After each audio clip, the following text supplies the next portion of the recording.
बोले परमपिता परमात्मा की सदगुरु बंदी छोड़ कबीर साहिब की, सभी संतों की, सभी भक्तों की, आज के आनंद की। बोलिए परमपिता परमात्मा की सदाई जय। तो आज दिव्यापुर में परमात्मा की अपार कृपा से ये मूल ज्ञान का सत्संग होने जा रहा है। बहुत बड़े भाग हैं उन जीवों के जो इस सत्संग को अपने पूरे जीवन काल में एक बार भी सुन पाते हैं, और उससे भी बड़े भाग होते हैं उन जीवों के जो इस मूल ज्ञान को थोड़ा सा भी समझ पाते हैं, क्योंकि ये किसी इंसान का चलाया हुआ ज्ञान नहीं है, ये किसी इंसान का चलाया हुआ पंथ नहीं है, ये परमपिता परमात्मा का आदेश है, ये उसका चलाया हुआ पंथ है। मूल ज्ञान केवल और केवल परमात्मा ही दे सकते हैं, उसके अलावा कोई मूल को जान तक नहीं सकता। कितनी ही कोशिश क्यों ना कर ले कोई, वो पेड़ को देख सकता है, वो फल को देख सकता है, पौधों को देख सकता है, लेकिन इन आँखों से जड़ को नहीं देख सकता। जड़ हमेशा छुपी हुई होती है। तो ये जड़ यानी मूल केवल और केवल मालिक के द्वारा, बंदी छोड़ कबीर साहब के द्वारा उजागर होता है। इसी ज्ञान को आत्मज्ञान कहते हैं। बाकी दुनिया में जितना भी ज्ञान है वो सब असत्य ज्ञान है। क्यों? क्योंकि आत्मा के अलावा और जो कुछ भी है इस संसार में, इस जगत में, वो सब असत्य है। तो दो ही प्रकार का ज्ञान है, एक मूल ज्ञान, एक पवित्र ज्ञान, यानी एक सच और एक झूठ, तीसरी कोई चीज़ नहीं है। तो इसी मूल ज्ञान का उजागर कबीर साहब करते हैं और आत्मज्ञान का भरपूर जो ज्ञान है जीवों को देते हैं। जो विवेकी होता है वो इस ज्ञान को ग्रहण कर लेता है, जो विवेकी नहीं होता वो जंतर मंतर में उलझा रह जाता है, वो इस ज्ञान को ग्रहण नहीं कर पाता। लाख बार सुनने के बाद भी उसको विश्वास नहीं हो पाता कि आत्मा नाम की कोई चीज़ है जो सत्य है। आज देखो आत्मा का ही विरोध करते हैं लोग। ज़्यादातर देखोगे आप जितने बौद्धिस्ट, बुद्ध धर्म के लोग हैं या बुद्ध धर्म से जुड़े हुए लोग हैं, हालांकि सबकी बात नहीं कर रहा मैं, लेकिन आपको ज़्यादा से ज़्यादा लोग ऐसे मिलेंगे जो आत्म तत्व को भी मानने से मना कर देते हैं। कहते हैं आत्मा नाम की कोई चीज़ ही नहीं है। क्यों? क्योंकि उनको आज तक आत्मा की परिभाषा ही गलत सुनाई गई है। उनको भगवानों का नाम ही गलत बता दिया गया है, इसलिए उनको वो बातें हजम नहीं होती। आत्मा के अलावा इस दुनिया में कुछ सत्य नहीं है। आत्मा ही आपका अपना स्वरूप है, आप शरीर नहीं हो। किसी से भी पूछो जो आत्मा को नहीं मानता कि भैया तुम हो कौन, तुम अपने बारे में बताओ जरा, तो वो शरीर को ही लेकर होता रहेगा। मैं कौन हूँ? मैं एक आदमी हूँ, उसके बाद मैं पैदा हुआ था, मैं मर जाऊँगा। इससे ज़्यादा कहानी उसको नहीं पता। और महात्मा बुद्ध चीख चीख के कह के चले गए, अपो दीपो भवा, अपना दीपक स्वयं बने। तो तुम स्वयं तो मर ही जाओगे एक दिन, तो दीपक कहाँ रहा? फिर दीपक भी बुझ जाएगा।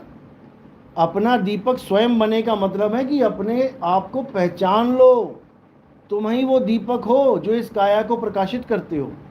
बिना आत्मा के काया प्रकाशित नहीं हो सकती, बिना आत्मा के काया नहीं चल सकती। क्यों लोग कहते हैं कि हमारे पिताजी मर गए, माँ मर गई? क्यों? शरीर तो वहाँ पे भी पड़ा है। अगर आत्मा नाम की कोई चीज़ नहीं है तो जिंदा और मुर्दा में फर्क कैसे करोगे? अरे आत्म तत्व जुड़ा हुआ है तो जिंदा है, आत्म तत्व अलग हो गया तो मुर्दा है। और क्या बोलोगे? सजीव और निर्जीव को क्यों बोलते हैं सजीव और निर्जीव? सजीव यानी जब जीव जुड़ा हुआ है काया के साथ, और निर्जीव जब काया के साथ जीव नहीं है। लेकिन इतनी सी बात नहीं समझ में आ रही। अब अगर जीव को मानते हो फिर आगे भी बढ़ना पड़ेगा, क्योंकि जीव कहाँ से आया? कबीर साहब कह रहे हैं मुझे खोल बताओ ये जीव कहाँ से आया, मुझे वाणी को खोल के समझाओ। कहाँ से आया, कहाँ जाएगा, खबर करो अपने तन की। तो तन में कौन आ रहा है? जीव ही तो आ रहा है। कौन करेगा तन की खबर? जीव ही तो करेगा। ये आया कहाँ से है? इसका भेद जिस दिन समझ में आ गया उस दिन सारी दुनिया एक हो जाएगी। तो यही ज्ञान बताने के लिए कबीर साहब को मूल ज्ञान समझाने के लिए इस दुनिया में आना पड़ता है। धर्मदास को समझाने आए तो उनको सचेत किया कि अभी जो ज्ञान मैं तुम्हें समझा रहा हूँ, इस ज्ञान को ऐसे ही बताना जैसे मैं बता रहा हूँ, यानी एक कहानी की तरह समझाना। निरंजन था, माया थी, 3 बच्चे हो गए, ऐसा हो गया, वैसा हो गया, ये पवित्र कथा की तरह सुना दो इसको। लेकिन मूल ज्ञान मत बताना किसी को। धर्मदास मेरी लाख दुहाई, और मूल ज्ञान बाहर ना जाई, गुरुमुख को तुम देव बताई, कपटी से तुम राख छुपाई। समझा रहे हैं कबीर साहब, कह रहे हैं मूल ज्ञान बाहर जो परही, बिचली पीढ़ी हंस न तरही, मूल ज्ञान तब लग छुपाई, जब लग द्वादश पंथ न मिट जाई। ये बोल के गए थे वो कि अभी जो मैं बता रहा हूँ इतना ही ज्ञान समझाओ लोगों को, और जो लगता है कि हाँ कोई जिज्ञासु जीव है, मुक्ति के लिए ललायत है, उसको तुम बता देना। लेकिन पर्दे में सांचा शब्द कबीर का, पर्दे में पहचान, यानी छुप के, खुले में मत बताना, नहीं तो वायरल हो जाएगा ये, जैसे आज वायरल हो जाता है हर मामला। तो ये कब तक वायरल नहीं होगा। कहते हैं द्वादश पंथ काल फुरमाना, भूले जीव न जाए ठिकाना, 13वें पंथ हम ही चले आए, और सब पंथ मेट के एक पंथ चलाएं। यानी गरीबदास जी महाराज के पंथ की बात कर रहे हैं कि 12 पंथ जब तक अपना खेल नहीं खेल लेते तब तक इसको छुपा के रखना। जब इनका पूरा खेल खुल जाएगा, यानी सारा ज्ञान दर्ज हो जाएगा, ग्रंथ भर जाएंगे, फुल कंप्लीट ज्ञान ये 12 पंथ दे देंगे, उसके बाद हम अपना आखिरी इक्का छोड़ेंगे। देखा ना जुए में क्या होता है, इक्का संभाल के रखे जाते हैं, और जब बाजी हारने वाले होते हैं लास्ट में तो क्या होता है, उसको छोड़ दिया जाता है, और वो बाजी को पलट देता है। सामने वाले को अंदेशा भी नहीं होता कि क्या होने वाला है, उसको लगता है कि मैं बाजी जीता हुआ हूँ, लेकिन जब आखिरी पत्ता छोड़ा जाता है तो खेल खत्म हो जाता है। इसी प्रकार 12वें पंथ तक जितने भी काल के दूत हैं, ये सब यही सोच के बैठे थे कि हमने बाजी मार ली है, लेकिन जब आखिरी पत्ता आया तो इनकी जड़ें हिल गई, हलचल मच गई। अब भागे भागे घूम रहे कि कैसे इस ज्ञान को रोका जाए। पूरा जड़ तक जोड़ लगा रखा है इन लोगों ने, लेकिन इनको नहीं पता कि ये परमात्मा का हुक्म है, ये अटल है, इसको टाला नहीं जा सकता। तो कबीर साहब यही समझाने के लिए बार बार इस धरातल पे आते हैं, लेकिन हम जीव उनको नहीं समझ पाते हैं। हमने उनको कवि बना दिया कि कविताएं लिखने आए थे चले गए, हमने उनको समाज सुधारक बना दिया कि समाज सुधार करके चले गए, हमने उनको जुलाहा बना दिया, कपड़े बुन के चले गए। हम कभी ना समझ पाए कि वो कौन थे। वो बता रहे हैं, अपनी बात खुद समझा रहे हैं। संतो अविगत से चला आया, कोई मेरा भेद मरम ना पाया, ना हम लीना गर्भ बसेरा, बालक होए दिखलाया, संतो अविगत से चला आया। यानी मैं कहाँ से आया हूँ, मैं वहाँ से आया हूँ जहाँ तुम्हारी गति नहीं हो सकती, अविगत, जहाँ तुम जा नहीं सकते, जहाँ तुम्हारी पहुँच नहीं है, वहाँ से चल के आया हूँ तुम्हारे लिए। ना हम लीना गर्भ बसेरा, बालक होए, वैसे नहीं आया हूँ जैसे तुम आए हो। तुम आए हो माँ के गर्भ से 5 तत्वों को धारण करके, हम आए हैं बिना तत्वों को धारण किए, तेज पुंज की काया धर के हम आए हैं, बिना 5 तत्वों के हम आए हैं। तो हम जब जाएंगे तो बिना तत्वों को छोड़े जाएंगे, और जब एक आम जीव जाएगा, एक आम गुरु जाएगा, तो 5 तत्वों को छोड़ के जाएगा। ये फर्क है दोनों में। लेकिन दुख के साथ कहना पड़ रहा है कि ये 5 तत्व की काया धर के जो गुरु बैठे हैं, ये बने हुए तो कबीर हैं कि हम भी कबीर हैं, लेकिन खुद 5 तत्व से न्यारे नहीं हो पा रहे हैं, उसको घसीट के 5 तत्व में ला रहे हैं कि हम में कबीर में कोई फर्क नहीं है। कबीर भी माँ के गर्भ से ही आया है, कबीर भी 5 तत्वों की देह छोड़ के गया है। अरे मगर जाके देखो, मगर में आज भी कबीर साहब की समाधि सामने दिखाई दे रही है, वहाँ मंदिर सामने दिखाई दे रहा है, वहाँ मजार दिख रही है। हिंदू मुसलमान लड़ने लगे, आपस में लड़े, क्यों? हम जलाएंगे, हम दफनाएंगे, लेकिन कबीर साहब की देह नहीं मिली वहाँ पे, वो गुप्त हो गई। लेकिन ये बात किसी के हजम नहीं होती। आज कई लोग कहते हैं कि जो फूल मिले वो वाले फूल नहीं थे, गुलाब और गेंदे के फूल। तो कौन से फूल थे? अरे वो जो लाश जलाने के बाद फूल चुगने जाते हैं ना वहाँ पे, हड्डियाँ, कहते वो फूल थे वहाँ पे। अच्छा, वो फूल थे, और वहाँ पे जो तलवारें खींची हुई थी वो बेवकूफ़ थे कि वहाँ पर आग लगा दी गई। अरे मुसलमान आग नहीं लगाते लाश में, मुसलमानों ने तलवारें खींच रखी थी कि अगर लाश को आग लगा दी तो गले कटेंगे यहाँ पे। फिर एक का फूल नहीं, फिर कई फूल चुगने पड़ते वहाँ पे, कई लाशों के। तो इतना भी नहीं समझ में आ रहा है इन लोगों को, क्योंकि जो मुंह में आया बक रहे हैं। अरे इतिहास गवाह है कि हिंदू मुसलमान दोनों का झगड़ा मच गया वहां पे, वाणी गवाह है। गरीबदास जी की वाणी में भी है, चार दाग से सतगुरु न्यारे अजरो अमर शरीर। और मलुकदास जी की वाणी में भी है कि कोई गाडे कोई अगन जरावे, खोज ना पाया शरीर, जपोरे मन केवल नाम कबीर। लेकिन इन लोग के समझ में ये बातें नहीं आ सकती। क्यों? क्योंकि ये कबीर साहब को समझ ही नहीं सकते कि वो हैं क्या। एक आम गुरु मान लेंगे, कवि मान लेंगे, लेकिन उसको वो नहीं मान सकते जो वो हैं, क्योंकि वो जान ही नहीं सकते वो क्या हैं। उसी ज्ञान को समझाने के लिए कि वो आखिर हैं क्या, ये 13वां पंथ चल रहा है। ये वो पंथ नहीं है कि आओ बैठो भक्ति करो और जाओ। ये वो पंथ है जिसमें तुम्हें तुम्हारा ज्ञान समझाया जाता है, तुम्हें तुम्हारा स्वरूप बताया जाता है। ये कोई नाम जपने वाला पंथ नहीं है कि आओ बैठो नाम जपो और एक दिन मर जाओ। यहाँ पे तुम्हें तुम्हारा स्वरूप ज्ञान करवाया जाता है, यहाँ नाम नहीं जपवाए जाते। क्योंकि जब तक तुम अपने स्वरूप को नहीं जानोगे तब तक तुम कभी समझ ही नहीं सकते कि आखिर कबीर हैं क्या। तो साहिब समझा रहे हैं, कक्का केवल नाम है और बब्बा ब्रह्म शरीर, और रारा सब में रम रहा वाको नाम कबीर। जो सब में रम रहा है वही कबीर है। एक सूरज ऊपर है, नीचे 1000 घड़े हैं पानी से भरे हुए हैं। अब जो सब घड़े में दिखाई दे रहा है वही कबीर। घड़ा कबीर नहीं है, ना पानी कबीर है। जो सब में रम रहा है, क्योंकि पानी तो बंधन में है, जो सब में रम रहा है वो कबीर है, निर्बंध कबीर है। समझ लो। तो आज जिसकी भी पूजा चल रही है सब बंधे लोगों की पूजा चल रही है।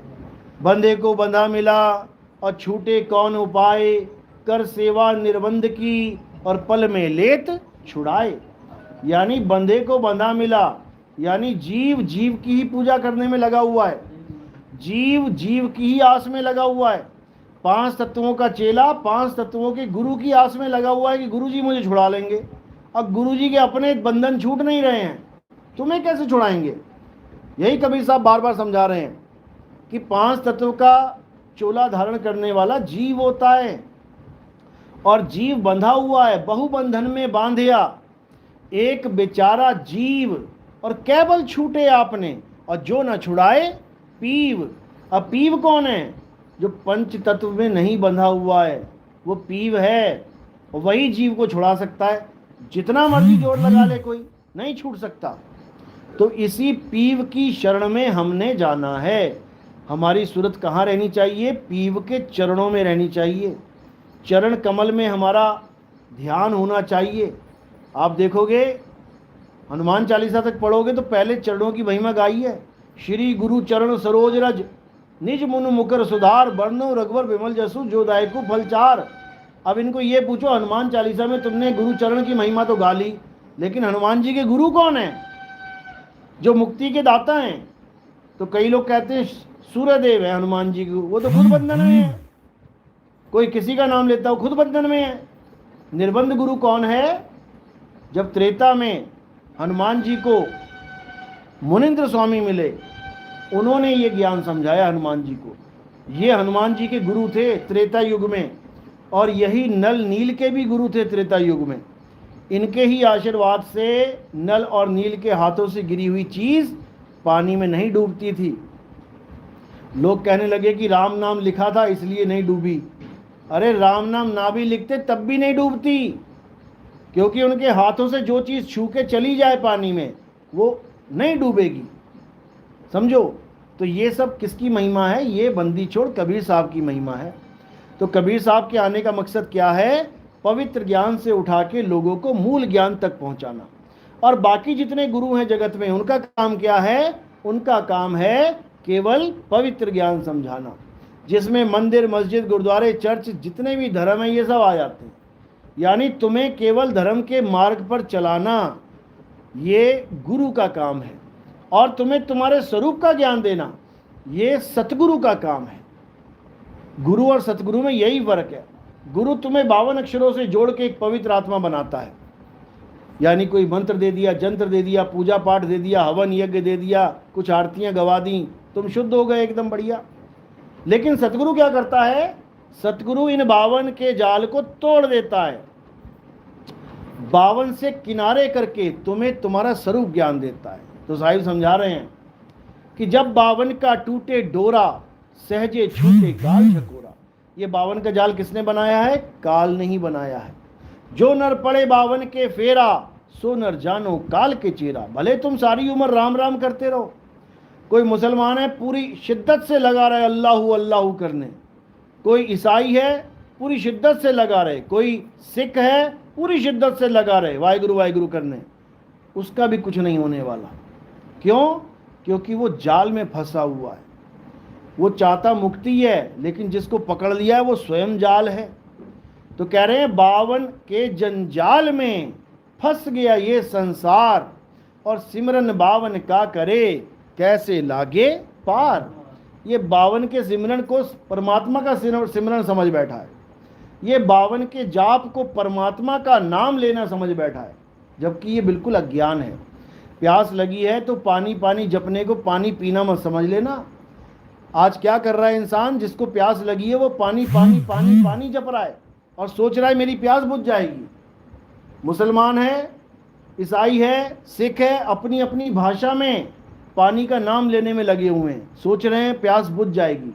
लेकिन दुख के साथ कहना पड़ रहा है कि किसी की प्यास बुझने वाली नहीं है, बिल्कुल नहीं बुझेगी। प्यास कैसे बुझेगी? तत्व ज्ञान से, यानी नाम को छोड़ के तत्व का ज्ञान लेना पड़ेगा। बिना तत्व ज्ञान के किसी की मुक्ति होने वाली नहीं है। और तत्व ज्ञान किसे कहते हैं ये भी समझ लो। इस दुनिया में दो प्रकार के तत्व हैं, एक सत्य तत्व, एक असत्य तत्व।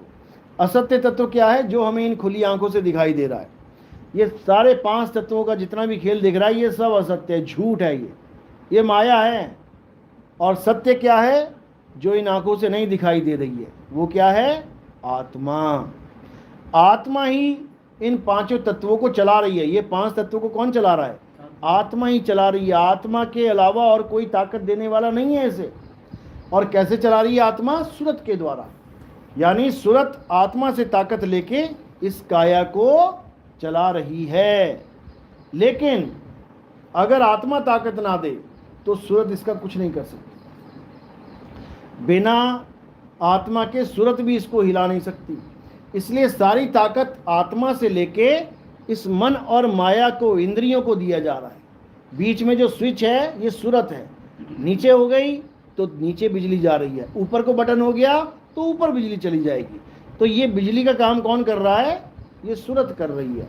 अब ये सूरत जब तक नीचे को ऑन है तो सारी ताकत नीचे जा रही है, सारा करंट नीचे को फ्लो हो रहा है, पूरा मकान नीचे है, सब कुछ नीचे चल रहा है। अब करना क्या है? केवल स्विच ऑफ कर देना है। जैसे ही ऑफ कर दोगे तो नीचे वाला मामला सारा शांत हो जाएगा, खत्म। तो क्या किया हमने? इसको यू टर्न दे दिया। पहले नीचे को फ्लो चल रहा था, अब ऊपर को चलेगा, बस इतना ही करना है। तो कह रहे हैं उलट समानी आप में और प्रगटी ज्योत अनंत, साहिब सेवक एक संग, खेले सदा बसंत। साहिब तो अपनी जगह विराजमान हैं, लेकिन सेवक फंस गया संसार में। अब करे तो करे क्या? कह रहे सूरत फंसी संसार में, तासे पर गई दूर। अब क्या करना है? सूरत बांध स्थिर करो, आठों पहर हुजूर। अब इस सूरत को वापस घुमा के वहीं लगा लो जहां से ये आई थी। यानी सूर्य की वो किरण जो संसार में आ चुकी है, जो फंस चुकी है, अब क्या करना है? इसको वापस घुमा के लगा के वापस पहुंचा देना है, और कुछ नहीं करना है। इसी को अलल पंख बोला जाता है, अलल पक्षी बोला जाता है। अलल पक्षी यानी जो संसार में विचरण करता है, जिसका घर ऊपर आसमान में है, आसमान में विचरण करता है, लेकिन गलती से संसार में आ गया। अब गलती से संसार में आ गया तो संसार को ही अपना घर बना के बैठ गया। अब क्या करना है? इसको इसके घर का रास्ता याद करवा देना है, और कुछ नहीं करना है। तो जब ये अपने घर की तरफ जाएगा तो कैसे जाएगा? विहंगम चाल से जाएगा, क्योंकि ये पक्षी है। पक्षी का मतलब होता है विहंग। पक्षी कैसे चलता है? ना तो चींटी की तरह चलता है, ना मछली की तरह चलता है, ना मकड़ी की तरह चलता है। पक्षी कैसे चलता है? पक्षी आसमान में उड़ता है। तो जब ये उड़ेगा तब इसका बंधन टूट जाएगा। तो विहंगम चाल देने वाला ही गुरु आपके बंधन काट सकता है। तो कैसे कटेंगे? जब 52 का डोरा तोड़ दिया जाएगा, सारा ध्यान 52 से हटा दिया जाएगा, काया माया से हटा दिया जाएगा, और कहाँ स्थिर करवाया जाएगा? उसी शब्द गुरु के चरणों में। तो जब चरणों में स्थिर हो जाओगे तो क्या होगा? चुंबक की तरह मालिक खींचेंगे। कैसे खींचेंगे? लोह चुंबक की प्रीत ज्यों लोह को लेत उठाए, ऐसा शब्द कबीर का काल से लेत छुड़ाए। यानी फिर ऐसा हो जाएगा कि चुंबक की तरह आप खींचे चले जाओगे पूरे विहंग चाल से, अब कोई रुकावट नहीं होगी। तो ये तभी होगा जब आपके जीवन में पूर्ण गुरु आएगा। तो कह रहे सतगुरु के लक्षण कहूं, अचल विहंगम चाल, और हम अमरापुर ले गए ज्ञान शब्द सरघाल। यानी मुझे वो अमरपुर लेके गए, वो वाला अमरपुर नहीं जो आपको बताया जा रहा है कि वहाँ पर सोने की सड़कें हैं, वहाँ पर महल हैं, अटारी है। सोने की सड़कें हैं और वहाँ चोर पहुँच गया, सड़क ही खोदता रह जाएगा वहाँ पे। तो इसका कोई मतलब नहीं है, इन सड़कों का कोई मतलब नहीं है, इन तालाबों का। और अरे वहाँ कोई ऐसा गांव ठाम है ही नहीं।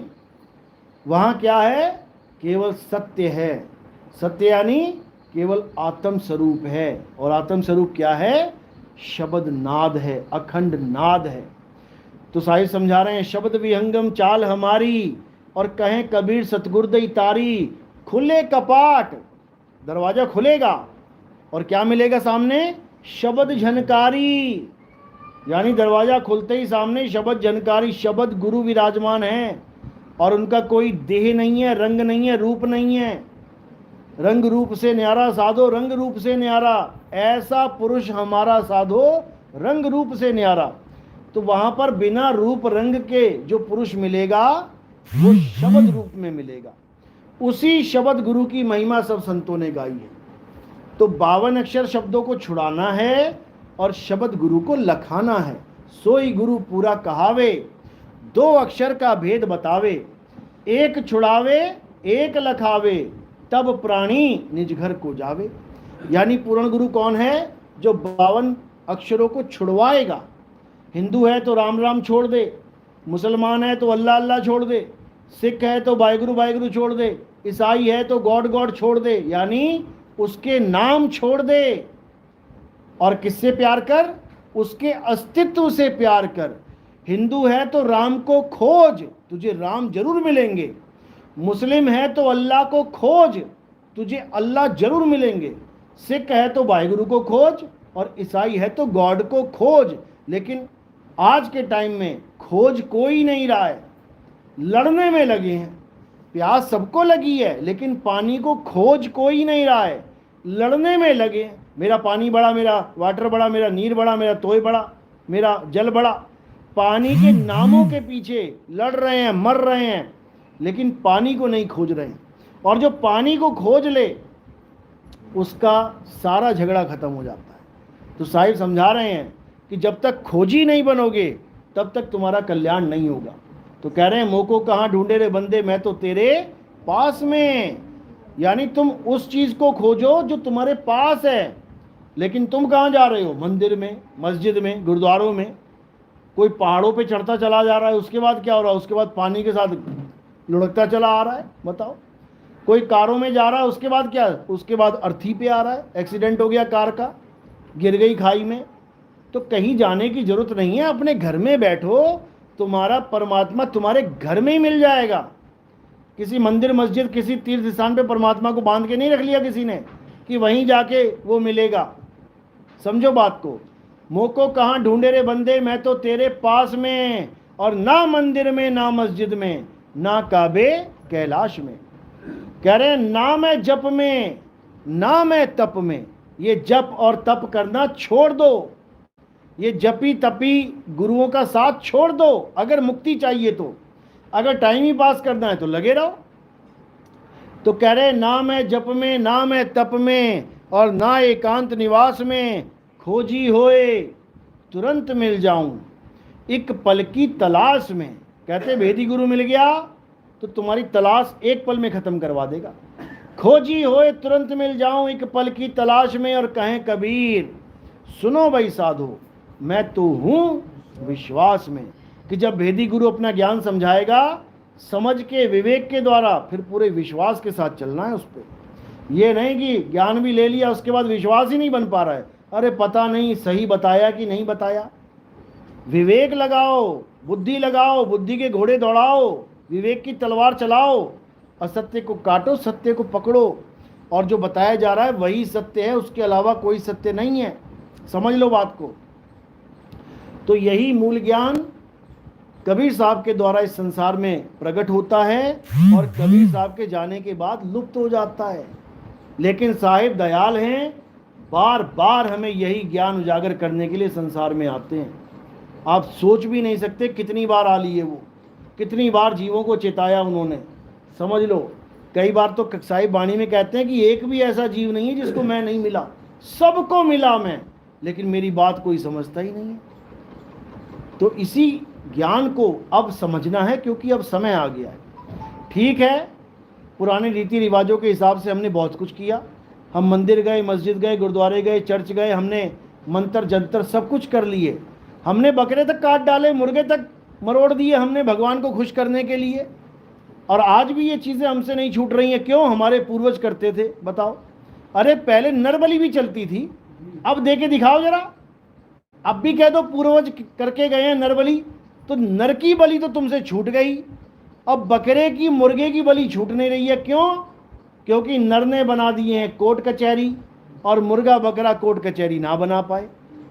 यही तो हो रहा है। अगर ये भी कोर्ट कचहरी बना दें तो तुम्हारी हालत खराब हो जाए। लेकिन तुम्हें पता है कि आदमी मारेंगे तो फांसी चढ़ जाएंगे, मुर्गे की कौन सुनेगा, बकरे की कौन सुन रहा है? तो दिक्कत ये है। हालांकि ऐसा नहीं कि कानून नहीं बनते जानवरों के लिए, बनते हैं, लेकिन कुछ विशेष जानवरों के लिए, जैसे काला हिरन है, मार के दिखाओ जरा, पता लगे तुम्हें, दो काले हिरन की बलि, पता लगे तुम्हें क्या होता है कानून।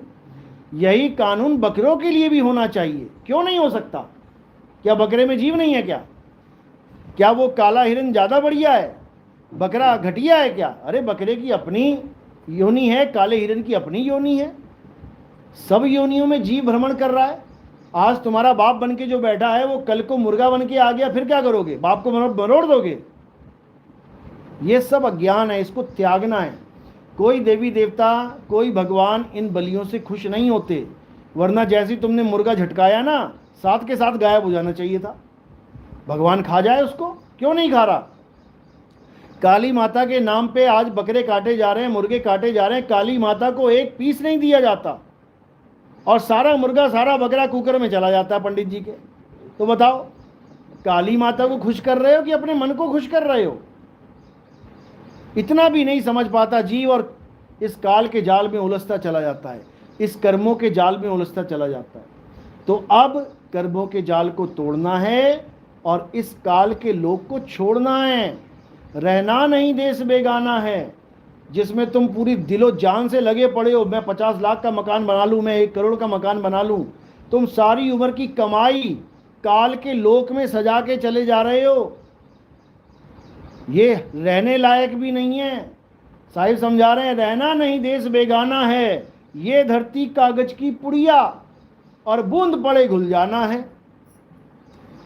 समझो, ये कागज की पुड़िया है। जैसे सुबह का अखबार आता है ना, अखबार देखो कड़कड़ाता हुआ आता है, बस कुछ नहीं करना, उसको जरा पानी में डाल दो, बाल्टी में पानी में उस अखबार को डाल दो, उसके बाद देखो क्या हाल हो जाएगा उसका, ऐसे ही आ जाएगा हाथ में।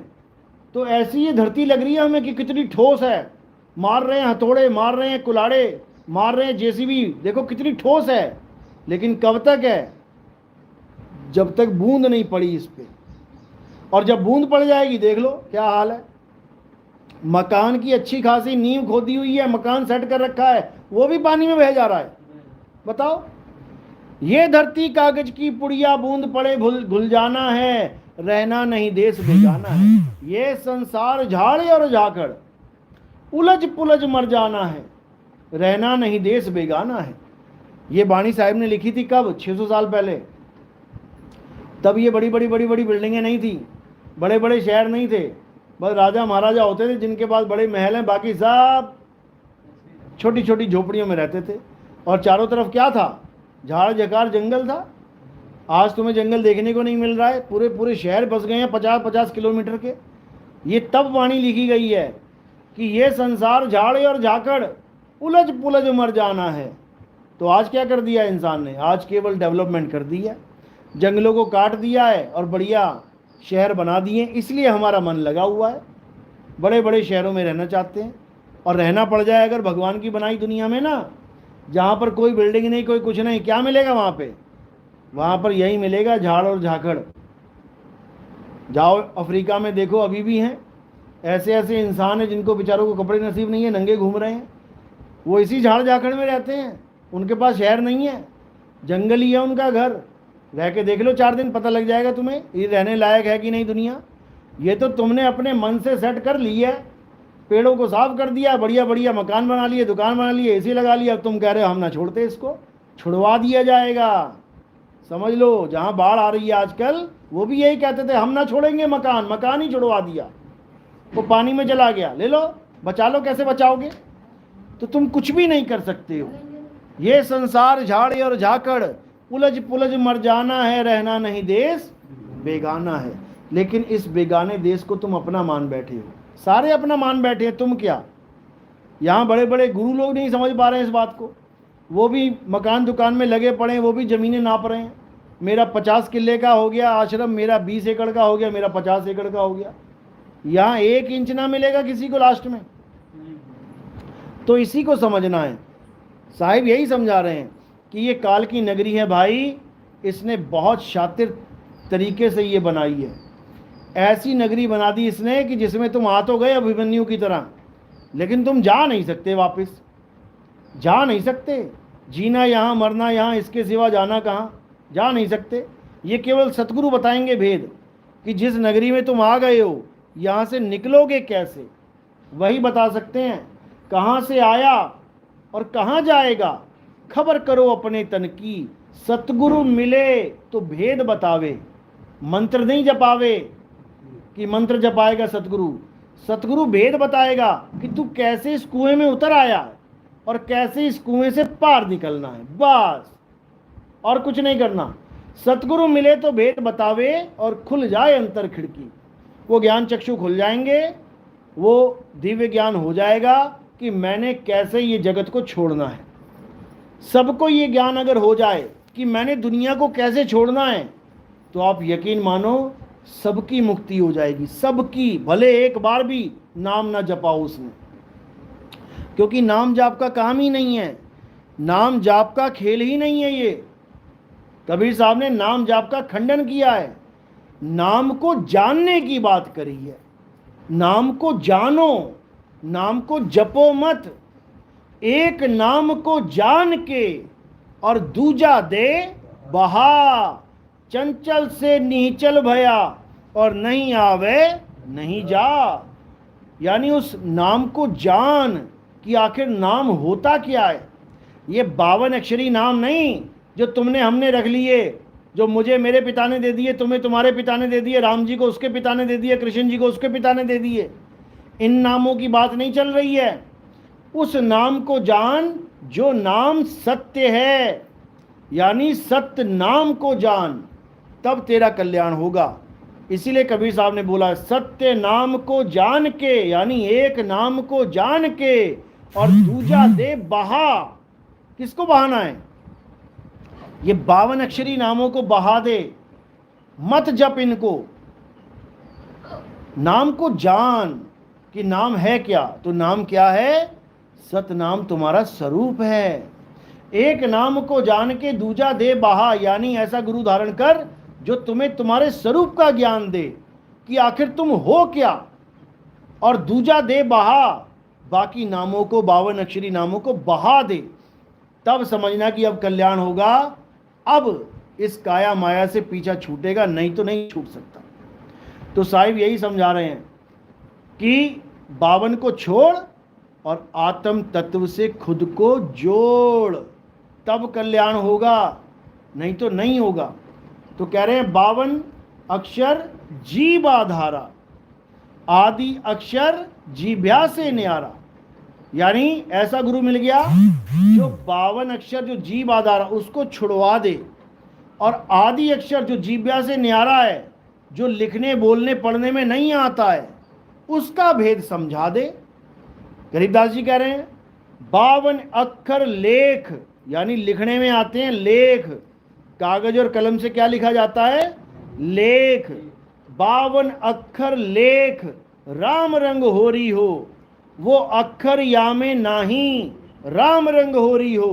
कागज कलम कलेश, कह रहे तेरी जान को कलेश है ये नाम, और तू सोच के बैठ रहा है कि ये परमात्मा के नाम है, भगवान के नाम है, मैं काल से बच जाऊंगा। कह रहे तेरी जान को कलेश है ये। कागज कलम कलेश राम रंग हो रही हो, वो रहा शेष का शेष राम रंग हो रही हो।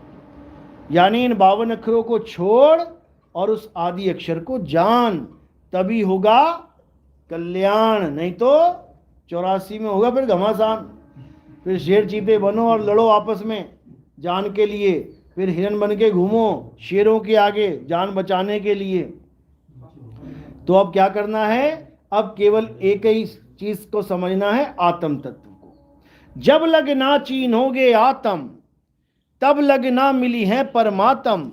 आत्म चीने परमात्म चीने, संत कहावै सोए, और यह भेद काया से न्यारा, बूझे बिरला कोई।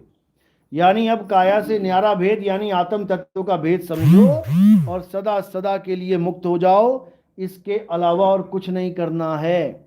तो अब वही समय आ गया है जिसके लिए कबीर साहब ने कहा था कि कलयुग में सतयुग लाऊं, ताते बंदी छोड़ कहाऊं। कलयुग में सतयुग लेके आऊंगा और सारे जीवों का बंधन तोड़ दूंगा, बंधन छुड़वा दूंगा। ये वही समय आया है जिसके लिए हिंदुओं में, मुसलमानों में, सिखों में, ईसाइयों में, यहूदियों में, बौद्धिस्ट में, सब में ये ऑप्शन छोड़ी गई थी कि ये जब दुनिया में घमासान हो रहा होगा, सारा संसार एक दूसरे से धर्म के नाम पे लड़ रहा होगा, तबाही मची होगी, भूकंप आ रहे होंगे, सुनामी आ रही होगी, तब एक ऐसा दिव्य ज्ञान भारत देश से उजागर होगा जो धीरे धीरे धीरे करते करते पूरे संसार में फैल जाएगा। ये वही कबीर साहब का मूल ज्ञान है। इसको हल्के में मत ले लेना कि ये नितिन दास का चलाया हुआ ज्ञान है, ये कबीर साहब का चलाया हुआ ज्ञान है। हम तो केवल एक जरिया मात्र हैं कि उस ज्ञान को आगे बढ़ाने के लिए हमें चुना है तो ठीक है, हमें नहीं तो किसी और को चुन लेता। तो बात इतनी सी है केवल। इसी ज्ञान को हिंदुओं में कल की अवतार बोल दिया गया कि कल की अवतार आएंगे पूरी दुनिया को सनातनी बना देंगे। इसी ज्ञान को मुसलमानों में इमाम मेहंदी बोल दिया गया कि इमाम मेहंदी आएंगे पूरी दुनिया को मुस्लिम बना देंगे। इसी को ईसाइयों में जीसस सेकंड कमिंग बोल दिया गया कि जीसस दोबारा आएंगे पूरे संसार को क्रिश्चियन बना देंगे।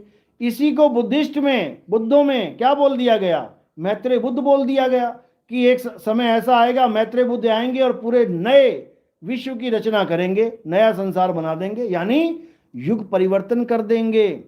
इसी को यहूदियों में इलियास बोल दिया गया कि इलियास दोबारा आएगा और सारे संसार को बताएगा यहोवा है क्या, यानी तत्व ज्ञान देगा। इसी को बाबा नानक के ग्रंथ में मर्द का चेला बोल दिया गया कि जब वो आएगा पूरे संसार में तो मर्द के साथ जोड़ देगा, सबको चेला बना देगा, सब बन जाएंगे मर्द का चेला। इसी को हर ग्रंथ में संक्षेप में बताया गया इसके बारे में कि भाई ऐसे ऐसे ऐसे एक समय आएगा। इसी को कबीर सागर में चूड़ामन अवतार बोला गया।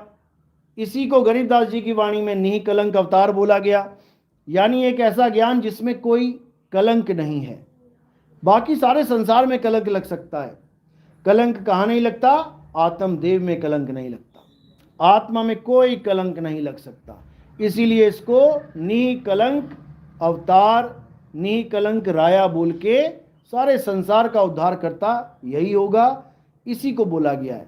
लेकिन लोग समझ नहीं पाते, लोग आदमी ढूंढ रहे हैं, सोच रहे हैं इमाम मेहंदी कहीं पैदा होंगे, कलकी अवतार कहीं पैदा होंगे, बुद्धिस्ट कहीं पैदा होंगे। ये ऐसा नहीं है भाई, ये ज्ञान ही कलकी अवतार है, और ये ऐसा ज्ञान है कि आपको भी कलकी अवतार बना देगा। इसका काम ही यही है। कहते हैं गुरु को कीजिए दंडवत कोटि कोटि प्रणाम, और कीट न जाने भृंग को गुरु कर ले आप समान। आप लोग को कलकी बनाने के लिए ही कलकी अवतार होगा, आप लोग को ज्ञानी बनाने के लिए ही ज्ञान अवतार होगा। जब ज्ञान आएगा तो आपको क्या बनाएगा? ज्ञानी तो बनाएगा। तो बस इतना सा खेल है, लेकिन लोग नहीं समझ पाते, लोग अपने अपने मत के अनुसार चलने लग जाते हैं। तो खैर, जो होना है वो तो होना ही है, उसे कोई रोक नहीं सकता। बस समय आने दो, सब कुछ समझ में आ जाएगा कि क्या खेल चल रहा है परमात्मा का। चलो, तो आज का सत्संग यही समाप्त करते हैं। बोलिए परमपिता परमात्मा की जय। सदगुरु बंदी छोड़ कबीर साहिब की जय। सभी संतों की जय। सभी भक्तों की जय। आज के आनंद की जय। सकल हंस को बंदगी साहेब बंदगी सतनाम साहेब बंदगी सतनाम। चलो।